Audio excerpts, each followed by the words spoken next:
सभी को प्रणाम।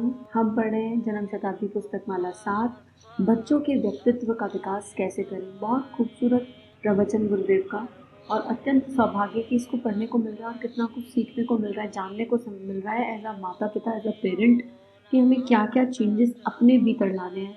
और ये भी समझ में आ रहा है कि अगर बच्चों का संपूर्ण व्यक्तित्व का विकास चाहते हैं तो बच्चों में परिवर्तन लाने से पहले खुद के भीतर परिवर्तन लाएं। और जो पेरेंट्स अभी वुड बी पेरेंट्स हैं, या जो पेरेंट्स अभी जिनके बच्चे अभी बहुत छोटे हैं, तो देर नहीं हुई है। कभी भी बच्चा किसी भी उम्र में हो, हम अपने ऊपर कार्य करना शुरू कर देंगे तो बाय डिफ़ॉल्ट हमारे बच्चों में वो श्रेष्ठता जागृत हो जाएगी जो हर माता पिता चाहते हैं। तो गुरुदेव पिछली बार हमें ये बता रहे थे कि मार्क्स के पीछे मत भागो। एक साल इधर उधर हो भी जाएगा तो कोई बात नहीं, पर बच्चे की के व्यक्तित्व को मजबूत बनाओ। इतना इतना मजबूत बनाओ बच्चे की स्ट्रेंथ पर, बच्चे की क्वालिटीज़ को चेक करके, समझ के, उसके भावनात्मक निर्माण को करके उसको इस लेवल पर रेडिएट कर दो कि बच्चा ओनरशिप ले ले, जिम्मेदारी ले ले, और फिर हमें किसी चीज़ के लिए उसके पीछे भागना ना पड़े। आजकल हमें हर चीज़, हम खुद ही कंपटीशन की फीलिंग क्रिएट कर देते हैं। तो यही बात गुरुदेव बता रहे हैं कि एज अ माता पिता, as a teacher, role play में ये कार्य को सहजता से करना है। तो आगे लिख रहे हैं गुरुदेव, अध्यापक का यह बहुत ही पवित्र और पुण्य और महान कर्तव्य है कि उसने वो काम उठाया अपने कंधे पर वो काम उठा लिया है। अगर उठा लिया है तो उसे भूल चूक नहीं करनी चाहिए। अगर आप अध्यापक हैं, और वो तो गुरुदेव ने बोल ही दिया कि हम सब अध्यापक हैं, अपने भीतर के संत को जिंदा रखेंगे तो हम सब, चाहे एक के अध्यापक हो चाहे 1000 के, काउंट मैटर नहीं करता। बहुत बड़ी भीड़ की क्या ज़रूरत है। अरे किसी एक चेतना के जीवन में बदलाव आ गया तो भी गुरु कार्य हो गया। तो आगे लिख रहे हैं, सरकारी करिकुलम में भले ही ये बातें ना हो, सरकारी पाठ्यक्रमों में भले ही ये बातें ना जुड़ी हो, कि बच्चे को सामान्य ज्ञान के अतिरिक्त नैतिक, बौद्धिक और राष्ट्रीय अंतर्राष्ट्रीय कर्तव्यों को पालन करने की प्रेरणा किस तरीके से दी जाए। पर समाज के लोग या अध्यापक अपने आप इसे कर सकते हैं। हम सब समाज का हिस्सा हैं। और कौन कौन सी? नैतिक, बौद्धिक और राष्ट्रीयता। तो यहाँ पर कोई भी चैप्टर बच्चे को पढ़ा रहे हो आप, हर स्टोरी, हर कहानी, अगर जीवन को हम साधना की दृष्टि से देखने लगेंगे तो हर समय हमें एग्जाम्पल्स मिल जाएंगे कि हम प्रैक्टिकली बच्चे को क्या सिखा सकते हैं। विद फन, विद लर्निंग, हंसते खेलते प्रैक्टिकली बच्चों को क्या सिखा सकते हैं। आगे लिख रहे हैं, यूं तो ये सरकार का भी काम है जो आजकल की भार स्वरूप बेकारी पैदा करने वाली, बेरोजगारी बढ़ाने वाली, उच्च श्रृंखला उत्पन्न करने वाली शिक्षा प्रणाली की प्रक्रिया है, उसको जड़ मूल से बदल दे। अब ये कब होगा? ये बदलाव संभव है अभी, लेकिन ये बदलाव कब होगा? जो फ्रिक्वेंसी यूनिवर्स में सबसे ज़्यादा जाती है ना, वो ये फ्रिक्वेंसी मैनिफेस्ट हो जाती है। अगर मैक्सिमम लोग जो है एक ही फ्रिक्वेंसी से काम करें कि हमको ऐसी एजुकेशन चाहिए और सूक्ष्म में काम करें, तो वो मैनिफेस्ट हो ही जाएगा। क्योंकि कलयुग क्या है? कलयुग यही तो है कि मैक्सिमम लोग लोअर सोचने लगे, स्वार्थ में घुल गए बुरी तरह, और परमार्थ को भूल गए, जीवन का मूल उद्देश्य भूल गए, तो कलयुग आ गया। कलयुग यही फ्रिक्वेंसी है, केवल एक फ्रिक्वेंसी है कलयुग। सतयुग क्या है? मेरे भीतर का सतयुग जाग जाए। अब जब मेरे जैसे बहुत सारे हो जाएंगे, हमारी मेजोरिटी बढ़ जाएगी, जिनकी सोच एक है, श्रेष्ठ है, उत्तम है, गुरु तत्व के सानिध्य में है, तो सतयुग आ जाएगा। तो यहाँ पर भी वही फ्रिक्वेंसी है, फ्रिक्वेंसी काम करेगी। लेकिन हम क्या करने लगते हैं? हम पहले ही सोचने लगते हैं अरे हमारे अकेले के करने से क्या होगा, सब कुछ हो जाएगा। एकला चलो की यात्रा है अगर सही तरीके से देखा जाए तो। एकला चलते चलते उस लेवल पर खुद को रेडिएट करना है कि हम उसमें स्थित हो जाएं, और फिर एक दीपक से कई सारे दीपक प्रकाशित हो जाएं। तो अपने भीतर अगर हम ये फ्रिक्वेंसी रेडिएट कर दें, और अपने अपने घर से शुरू कर लें, अपने घर में बाल संस्कारशाला खोल के 4 बच्चों को, 3 बच्चों को, 2 बच्चों के, काउंट मैटर नहीं करता, आसपास जो बच्चा मिल जाए उसको जो है सिखाना शुरू कर दें निष्काम भाव से। ऐसा ना हो कि खोल लें संस्कारशाला, फिर अच्छे से समझाएं, अच्छे से पढ़ाएं, और फिर जो है कि लेटर ऑन जब अपनी मर्जी का रिजल्ट ना मिले, भगवान ना करे ऐसा हो, लेकिन होता है, या उनके पेरेंट्स से आपकी जो एक्सपेक्टेशन हो वो पूरी ना हो, तो आप कहो लो हम तो इनके बच्चों को पढ़ा रहे हैं। ऐसा करना है तो मत पढ़ाओ, फिर मत करो। अपनी आत्मा के संतोष के लिए अगर करना चाहते हैं तो कीजिए। संस्कार डालते रहिए बच्चे में, कभी ना कभी तो वो पोषित हो ही जाएगा। इन्फॉर्मेशन तो डालें, अभी तो बच्चों में इन्फॉर्मेशन ही नहीं है। अपना काम है केवल इन्फॉर्मेशन डालना, प्रोसेस करना है गुरु शक्ति का कार्य, देव शक्तियों का कार्य। प्रोसेस हो जाएगी, जिस चेतना में जो संस्कार है वो जागृत हो जाएगा। आगे लिख रहे हैं, नैतिकता की शिक्षा जिन देशों में होती है, वास्तव में वही देश इस लायक होते हैं जो अपने भीतर की अंतरंग व्यवस्था को कायम रखें, रख सके और दूसरे देशों का भी मार्गदर्शन कर सके। इंग्लैंड अपने उद्देश्य की दृष्टि से इस दुनिया में गए गुजरे जमाने का बेहतरीन देश है और सभ्य देश है, और उसने हमारे देश पर कितने वर्षों हुकूमत की। ये हुकूमत किस तरह से की, कैसे की, यह मैं नहीं कहता। मैं तो केवल यही कहता हूँ कि इतनी दूर रहने वाले जरा से आदमी ने 7 समुंदर पार करके आ गए और इतने बड़े देश के ऊपर अपनी हुकूमत कर सके। उनके अंदर गुणों की विशेषता नहीं है क्या? हम अपने देश की हिफाजत नहीं कर सके, अपनी आज़ादी की रक्षा नहीं कर सके, वो 7 समुंदर पार से आए। मैं उन अंग्रेजों की प्रशंसा नहीं करता, मैं तो इस बात की प्रशंसा करता हूँ कि अगर मनुष्य के गुणों का विकास करने और मनुष्य के चरित्र का विकास करने का क्रम बनाया जा सकता हो तो छोटे छोटे व्यक्ति, झोपड़ों में रहने वाला व्यक्ति भी इतना महान और इतना श्रेष्ठ हो सकता है कि क्या कहना। इस सारी की सारी व्यवस्था को बनाना हमारी शिक्षा प्रणाली का काम है, ये सरकार का काम है। और सरकार को मजबूर करना चाहिए कि कूड़े कबाड़े के तरीके से हमारे बालकों के दिमाग को खराब करने वाली, पैसा खराब करने वाली और उस भविष्य को अंधकार में धकेल देने वाली और उसको बेकार का आदमी बना देने वाली जो शिक्षा प्रक्रिया है, उसको जड़ मूल से काट कर फेंक दिया जाए।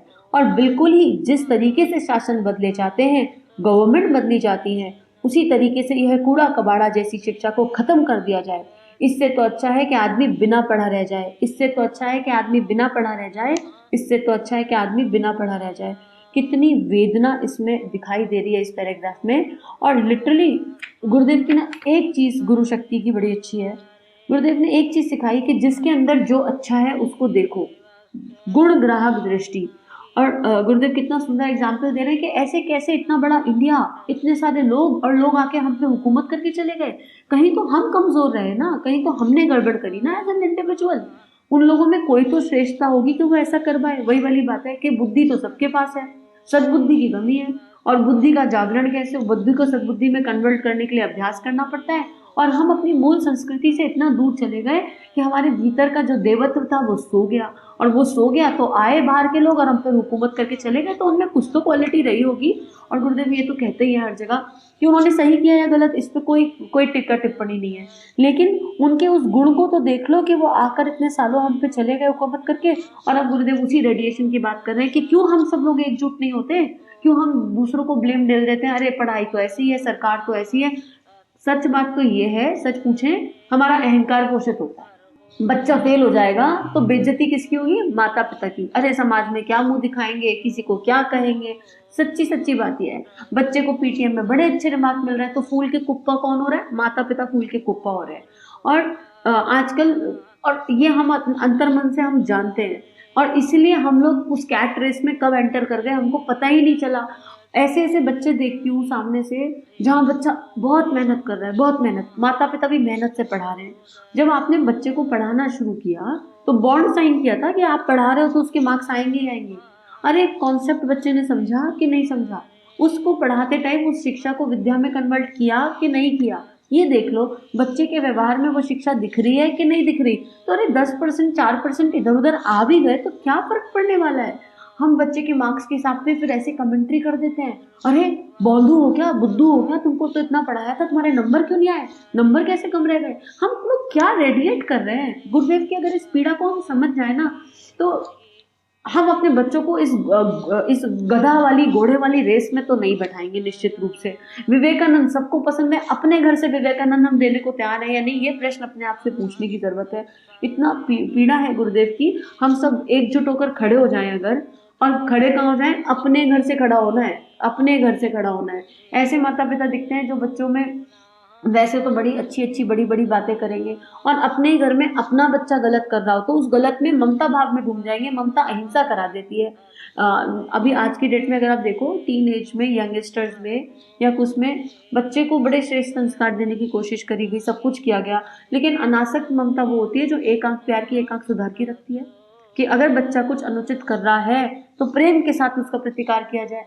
अरे ये नहीं करने योग्य है, नहीं, लेकिन माता पिता बच्चों की जिद के आगे भी झुक जाते हैं, गलत जिदों के आगे झुक जाते हैं। शुरू से ही वो सबलता, वो प्रबलता नहीं है राइट पेरेंटिंग की, और गुरुदेव हमें वही राइट पेरेंटिंग रेडिएट करना सिखा रहे हैं अंदर से। आगे गुरुदेव लिख रहे हैं, बिना पढ़े आदमी आज से 100 वर्ष पहले थे, लेकिन उनको अपने चरित्र का ज्ञान था। चरित्र का ज्ञान था, उनको अपने कर्तव्य का ज्ञान था, अपने परिवार का ज्ञान था। आज का पढ़ा लिखा आदमी सिर्फ नौकरी करना जानता है और पैसे कमाना जानता है। वह अपने माँ बाप के प्रति अपने कर्तव्य को भूल गया, बच्चों के प्रति अपने कर्तव्य को भूल गया, समाज के प्रति भूल, अपनी नैतिक जिम्मेदारियों के प्रति भूलता ही जा रहा है, भूलता ही जा रहा है। मुझे ऐसा मालूम होता है कि ना मालूम इस शिक्षा में क्या दोष है, इस वातावरण में क्या दोष है, किसमें भी दोष है, लेकिन ऐसा कोई दोष जरूर है कि अभी भी बिना पढ़े की तुलना में यदि पढ़े लिखे को तोला जाए तो वो ज़्यादा अनैतिक पाया जाएगा और गलत आदमी पाया जाएगा, देश के लिए हानिकारक पाया जाएगा। अपनी रोटी कमा लें, इससे क्या बना? अपनी रोटी तो कोई भी कमा सकता है, अपनी रोटी तो भेड़िया भी कमा लेता है, अपनी रोटी तो कुत्ता भी कमा लेता है, अपनी रोटी तो चूहा भी कमा लेता है। अपनी रोटी ज़्यादा कमा लें और पैसे खा लें और ज़्यादा खुराक इकट्ठी कर लें, ज़्यादा मौज मस्ती मज़ा ले रहे हैं, यह क्या जीवन का लाभ हुआ? और क्या समाज के लिए इसका अनुदान मिला? सिर्फ एक आदमी की बढ़ोतरी का कुछ मतलब नहीं निकलता, राई बराबर भी उससे फायदा नहीं होता। तो रोबोट्स तैयार कर रहे हैं हम लोग। अगर हम रोबोट्स तैयार कर रहे हैं तो हम जाग जाएं कि हमको रोबोट तैयार नहीं करने, हमको एक कंप्लीट मनुष्य तैयार करना है। अगर हम माता पिता हैं, अगर हम टीचर्स हैं और अगर हम अगर इस गुरु की संतान है तो मनुष्य तैयार करना है, कंप्लीट पैकेज, जिसकी इमोशनल बॉडी, मेंटल बॉडी एक उस स्तर पर रेडिएटो को भीतर करुणा संवेदना का स्तर ऐसा हो कि केवल स्वार्थ से परमार्थ की यात्रा हो जाए, केवल स्वार्थी होकर अपना अपना अपना अपना ना सोचे हमारा बच्चा। ये संस्कार बचपन से ही डाले जाएंगे और अगर माता पिता में है तो बच्चों में आएंगे ही आएंगे, 100% आएंगे। और प्रॉब्लम कहाँ होती है? प्रॉब्लम होती है रेडिएशन में। हम जो बोल रहे हैं, जो कर रहे हैं, उसका इतना इम्पैक्ट नहीं होता जितना रेडिएशन का इम्पैक्ट होता है। मोस्ट ऑफ द टाइम माता पिता बच्चों पर कब क्रोध करते हैं? आप एनालाइज करके देखना, माता पिता बच्चों पर सबसे ज़्यादा गुस्सा तब करते हैं जब बच्चा कोई ऐसा काम करे जो उनकी मर्जी के विपरीत हो और जहां उसमें उनकी एनर्जी मैच ना करे। अब एनर्जी मैच ना करे और माता पिता को अपने कंफर्ट से बाहर आकर कुछ करना पड़े। अब जैसे फॉर एग्जांपल, गलती से बच्चा है छोटा, आपने एक गिलास पानी दिया या एक गिलास दूध दिया, बच्चे के हाथ से दूध गिर गया, तो बच्चे ने क्या गलती से गिराया होगा? गिर गया दूध। अब वो दूध गिरा तो माँ को या पिता को या घर के किसी मेंबर को उसकी सफाई करनी पड़ेगी, उसमें मेहनत लगेगी। हम अपने उस कंफर्ट जोन से बाहर नहीं आना चाहते, एनर्जी मैच नहीं हुई और बच्चे को बरस जा रहे हैं। बच्चे की इमोशनल एड्रेसिंग है ही नहीं और साथ में बरस जा रहे हैं तो बरस जा रहे हैं, बच्चे को डांट भी रहे हैं लगातार। ये समझ ही नहीं पा रहे कि उससे दूध गिरा कैसे, वो कहाँ था, क्या पता कोई सोच चल रही हो, क्या पता गलती से गिर गया हो। और फिर रेडिएशन कहाँ डालते हैं? अगली बार जब दोबारा दूध का गिलास देंगे तो देने से पहले कह देंगे गिर ना जाए, गिर ना जाए, गिर ना जाए। अरे नन्हा सा बच्चा था, एक गिलास दूध गिर गया तो कोई भविष्य खराब हो गया? और बार बार उसके अंदर भय की ऊर्जा डाल रहे हैं, गिर ना जाए, गिर ना जाए। अब बच्चा डर गया। बच्चे का संस्कार देखो कैसे छोटे से का डेवलप हो रहा है। दूध का गिलास हाथ में लिया हुआ है लेकिन मन में डर है पुरानी वाली डांट का, तो भय हमने डाल दिया। कहाँ से हम संस्कार डालेंगे जब हम भावनाओं को एड्रेस नहीं कर पा रहे हैं? हम खुद से भय डाल रहे हैं अंदर। अरे मेरे हाथ में दूध है, ये गिर ना जाए, ये गिर ना जाए। अब दोनों माता पिता भी और बच्चा भी यही फ्रिक्वेंसी रेडिएट कर रहा है, गिर ना जाए। तो जो रेडिएट करोगे वो होगा, फिर से दूध गिर जाएगा, बार बार गिरेगा और 2-3 बार गिर गया तो बस अब तो बस लेवल लग गया। अरे इसको तो भैया दूध देना बड़ा समझ के देना चाहिए, पानी दो तो समझ के दो, ये तो गिरा देते हैं।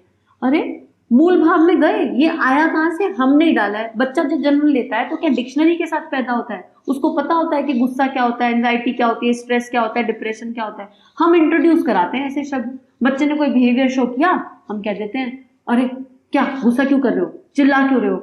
उसको पता ही नहीं था ये इसको गुस्सा कहते हैं, इस बिहेवियर को। उसने तो हम लोगों को देखा करते हुए कुछ, और उसने देखा तो उसका भी वो इमोशन एग्रीवेट हो गया। तो उसके पास प्यार से बैठ के पूछना है, बेटा कोई समस्या तो नहीं है, मेरा प्यारा बच्चा, उसको गले लगाना है। हम कहीं और ही चले जाते हैं। तो गुरुदेव की पीड़ा इतनी ज़्यादा है कि गुरुदेव कह रहे हैं कि हम अगर नहीं जागे तो कुछ नहीं हो सकता। हम अपने बच्चों को सब कुछ भुला बैठे हैं और क्योंकि हम भूल गए नैतिकता क्या है, हम भूल गए हमारे कर्तव्य क्या है। हर कोई अधिकारों के पीछे भाग रहा है। अधिकार, मेरा क्या अधिकार है एज अ वाइफ, मेरा क्या अधिकार है एज अ माता पिता, मेरा क्या अधिकार है एज XYZ रिलेशनशिप। कर्तव्यों की बात करते ही नहीं है। कर्तव्य की बात नहीं करेंगे, अधिकारों की बात करेंगे तो एक्सपेक्टेशन होंगी तो अपने ही भावनाओं को रेडिएट नहीं कर पाएंगे एक अच्छे लेवल पर। तो दूसरे की तो क्या ही पोषण करेंगे। तो आज गुरुदेव से पूरे दिल से प्रार्थना करते हैं मिलके कि हम लोग जाग जाएं और जो गुरु शक्ति हमें समझाना चाहती है वो हमें समझ में आ जाए। बस समझ में अगर आ गया, एक बार अंदर हृदय में अंतःकरण में पहुंच गया तो व्यवहार में भी आ ही जाएगा। सभी को प्रणाम, सभी को धन्यवाद, सभी को आभार। हमारे YouTube चैनल को सब्सक्राइब कीजिए और बेल आइकन पर क्लिक कीजिए ताकि आने वाली सभी वीडियो की नोटिफिकेशन आपको मिलती रहे। आप सभी को बहुत बहुत थैंक यू।